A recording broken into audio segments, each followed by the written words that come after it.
কি কেমন দারুণ মনে হচ্ছে না? চলো এই দারুণ রেসিপিটা তোমাদের সাথে শেয়ার করি। ডিমটাকে সেদ্ধ করে ভালো করে গ্রেট করে নেবে।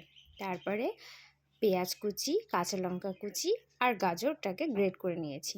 শসাটাকে গ্রেট করে আমি জলটাকে নিংড়ে ফেলে দিয়েছি, কারণ এটা স্যান্ডউইচের মধ্যে দেবো, একটু ভালো লাগবে খেতে। তো এবার আমি সবগুলোকে একসাথে ওই ডিম গ্রেট করা দিয়ে ভালো করে মাখিয়ে নেব।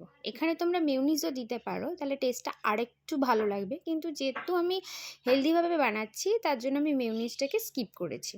তো এইভাবে একটা ব্রেডের ওপরে দিয়ে আর একটা ব্রেড দিয়ে এটাকে আমি আটকে দেবো।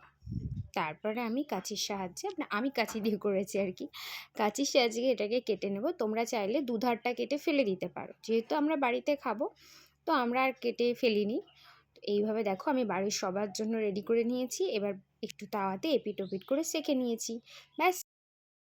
তোমরা কিন্তু জানাতে ভুলো না কেমন লাগলো। টাটা।